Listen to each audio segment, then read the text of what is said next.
Hi everyone, welcome back again to today's tutorial. My name is Gloria Anthony. On today's tutorial, I'm going to be showing you how to sew this trendy oversized shirt button outfit.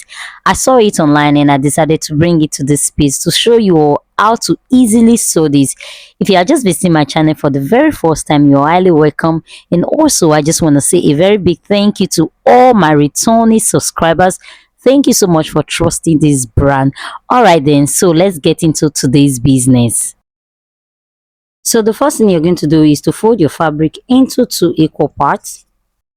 All right, so the next thing for us to do is to mark out our starting line, and the starting line I'm working with is 0.5. You can go ahead and mark 1, depends on your preference, and then you rule across. And once you're done ruling, you are going to be taking the neck depth. The neck depth for this is 3. I went in by 3. Then my shoulder measurement divided by 2, which is 7.5, and then my shoulder and the length of the sleeve, and the length of the sleeve for this tutorial is 14. You can use lesser than 40. You don't have to use what I did, because for this model, the model is a size 16. I'm making it for a ready to wear. That is why it's much. So just use the one that works for you. Once you're done doing that, then you're going to take the length of the dress. So the length of this dress I'm working with is length 36. So you can use your preferred length. Thank you.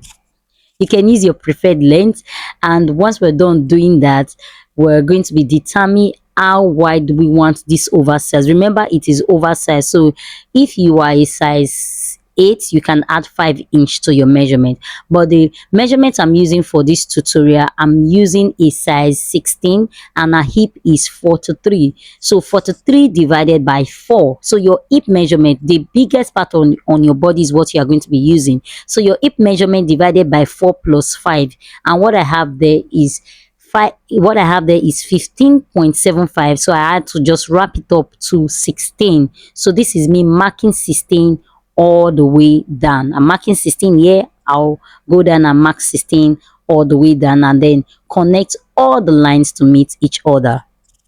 So once we're done connecting all the lines together, the next thing for us to do is to create our shoulder slant. So I've gone ahead to come down by 1 and also connecting it to meet each other so we can have our shoulder slope. Please kindly follow this process. It's very easy. And once we're done doing that, the next thing for us to do is to have our sleeve opening. So our sleeve opening, there's no standard measurement for this, so you can do 8, 11, but not more than 12. Depends on how big the client or the model is. So I've gone ahead to mark 11, and then I'm going to be checking it again. I'm going to be checking it again, and connecting all the lines to meet each other. And once we're done doing that, so I'm going to be placing my hip measurement divided by 4 plus 5 inch. Like I mentioned earlier, what I have is 16. Remember, I said your hip measurement divided by 4 plus 5 inch. So I'm marking all these lines together, and once we are done doing that, we'll just give it a curve on that part. So that is the armhole. Please do not forget. And then I'm going to be taking my neck depth. Remember, I went in, that is my neck width. I went in by 3, and then I'm coming down by 1. And the next thing for us to do is to start cutting. Please kindly watch the way I'm going to be cutting this out. So I've gone ahead to cut the gown, and then I'll be cutting this other part.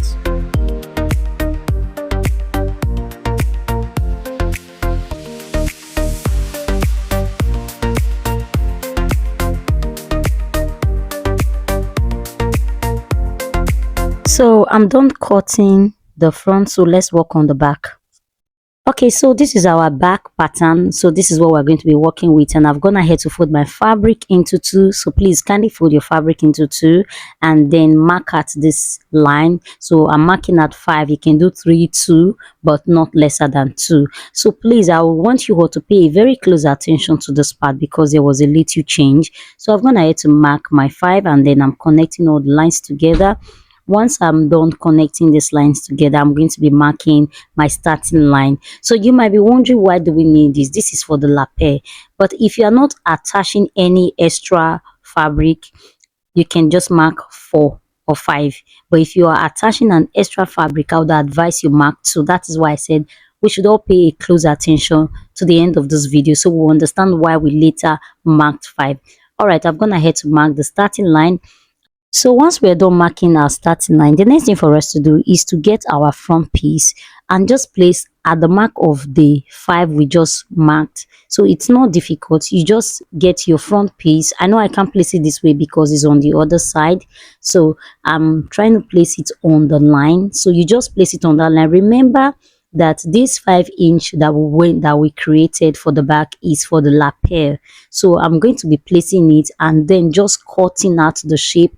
Apologies, I didn't know this part was not filming where I had to cut the back with the front. So it's not difficult. You're just going to place it, align it just where you're using the front to cut the back. So that's the trick. You're just going to use it to cut the back. Okay, that's what we are doing on this video.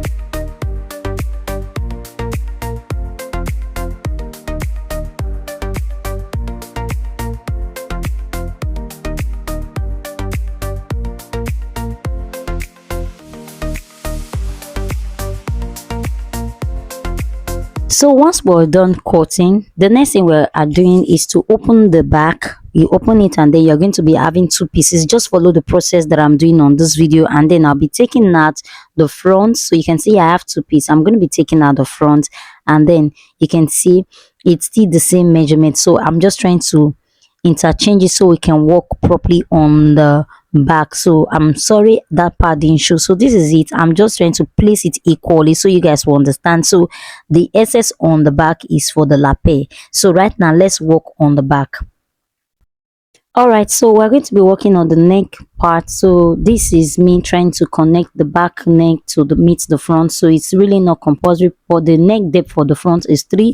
I came down by 3, but for the back I came down by 1. Please do not forget this. So I'm going to connect all neck lines together, and then I'll be cutting through. So this is me cutting the back neckline first with the front. I'm cutting all together. I can do this separately, and then I'm going to be slanting the shoulder slants for both the front and the back, but you can also do this separately.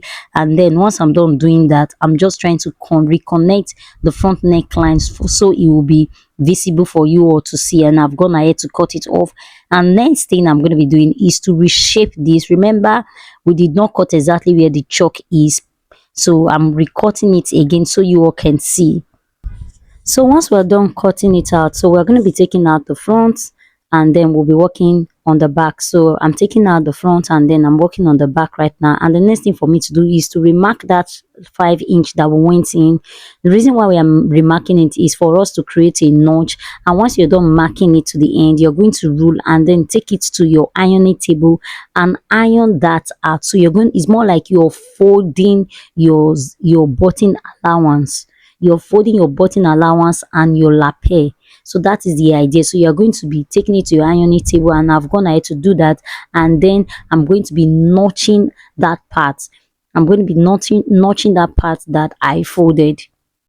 And once you're done notching, the next thing for us to do is to join our front piece and the back piece together. So how to do this, how to go about this: you open your back piece and then you open your front piece. You're going to place front side facing each other. Please pay attention to this: front side facing each other on the left, and also front side facing each other on the right. So the first thing you're going to do is to close your shoulder, close your other shoulder, and also close the side. So you can take either 1 inch sewing by sewing from the side, or you sew with 0.5. Remember, this is an oversized shirt, so you don't have to take enough allowance. So this is what I have after sewing, and so this is it. So the next thing for us to do is to create our pocket. So the length of the pocket, there's no standard measurement to that. So if you want to take the height where your pocket should start from, you can start from 16 or 18. It depends on your preference. So there's actually no standard measurement, but for the purpose of this tutorial I came down by 19 because this person is a plus size. Remember, she is a size 16, but if you are a size 8 or 10, please work with your original waist measurement. So I've gone ahead to cut out the pocket, and this is what I have. You can see the yellow piece on the side. So this is what I have. I'm going to be placing it on that part. I had to slow this video down so I would explain what I did on the pocket. I folded all the edges I folded all the edges. I went in by 0.5 on all the edges. So you are going to do that with your iron so you can have a very clean edge. So you can see how I'm placing the pocket. I'm not placing it the usual straight way, so I'm just placing it this way. And once you're done aligning your pockets to your preference, the next thing is to use your office pin to pin all the edges together so it can stay very well on the fabric. Please make sure you do the pinning on your sewing table before taking it to your sewing machine. And once you're done doing, you're going to sew from this edge to the other edge. And once I'm done doing so, I'm going to show you how it looks. So this is what we have after sewing it, and you can see how neat it is. And the next thing for us to do is to put our front side facing each other. Remember, we've already joined it. This is where we want to work on the lapel, and like I mentioned, this part is very important and I want you all to pay a very close attention to this part. So at this point, if you have not subscribed to my YouTube channel, please kindly subscribe and hit on the notification bell so you can get notified once I upload any sewing tutorial. And also, if you have any question, please do let us know on the comment section. We will be glad to respond to you. Thank you. So during the filming of this video, it was later realized that our lapel allowance plus the button allowance would have been 2 instead of 5.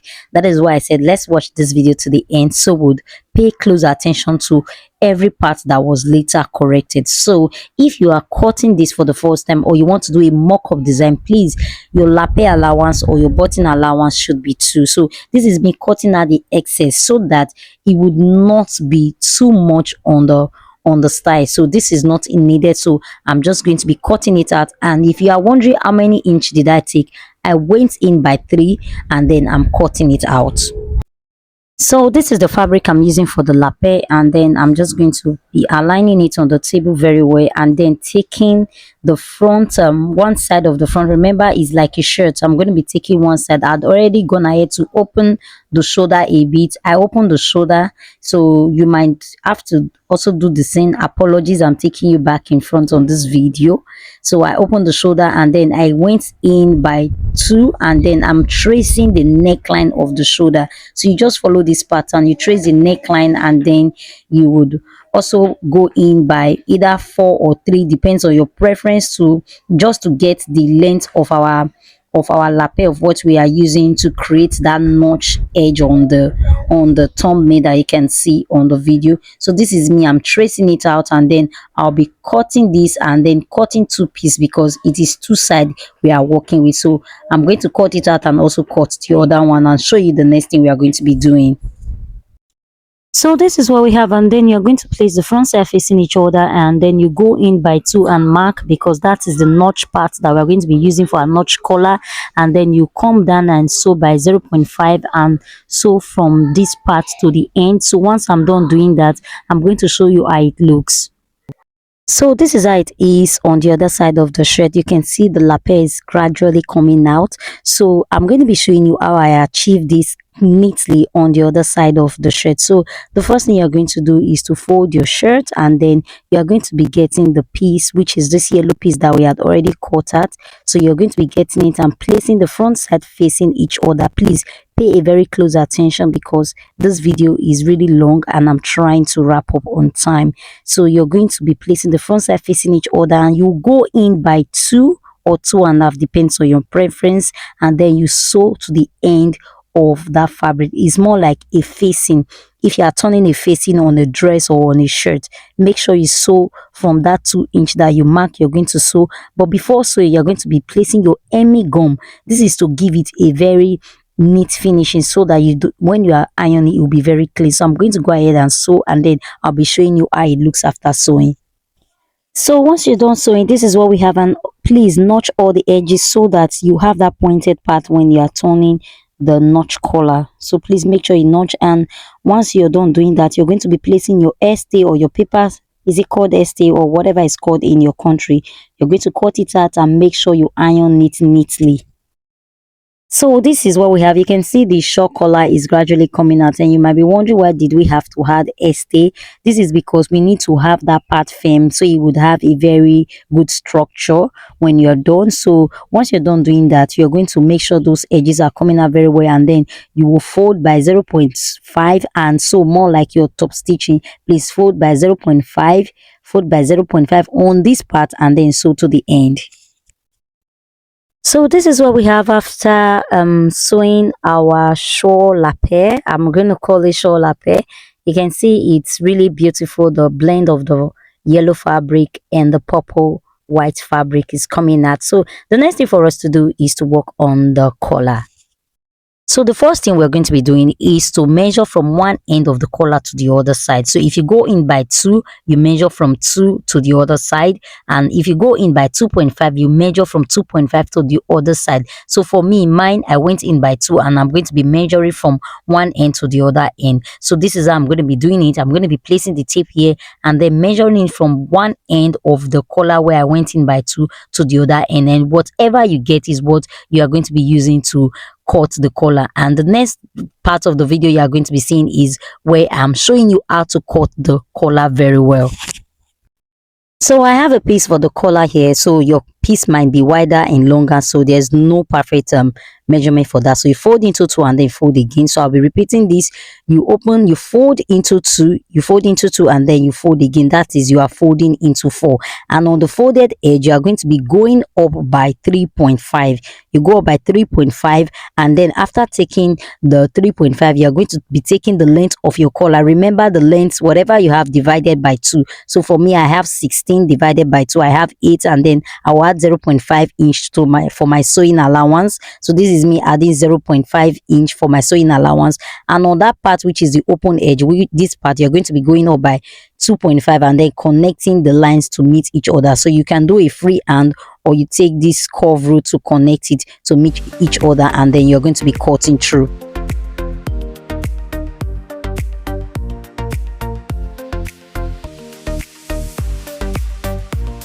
So this is what we have after cutting, and I'm going to be adding a stay off the camera, but do not add collar stay because it's going to be too strong. And I've gone ahead to sew each open edges, and then I'm going to be taking my fabric and showing you how to sew this on the shirt. So make sure you notch the middle of this as I've done so, and also notch the middle of the shirt, notch the middle of the collar, and also notch the middle of the shirt. And once you're done, you're going to open your shirt and lay it flat on the table and also get your collar, open all edges, make sure all edges are open neatly, and then you're going to place the front side of the collar facing the front side of the shirt. I'm going to be zooming this so you can see it easily. So I've gone ahead to zoom it and this is what we have. Make sure you sew from one edge of the notch to the other edge. I'm going to be taking this again. Sew from one edge of the notch to the other edge and you can use your pin to support this. So I'm going to be using my pin to support the fabric. Don't sew this without using a pin. Make sure you use the pin to support and ensure where you are starting it from. You are starting it from the 2 we went in by. Remember, we went in by 2. That is where we are sewing it together. So I needed to use this chalk to mark how we are going to be sewing it. So this is me using my pin to support the fabric. So I'm going to be using the pin from one edge to the other. Make sure you do the same. And once you are done doing that, you're going to take this to your sewing machine and sew from one edge to the other. And once I'm done, I'm going to be showing you how to close it neatly.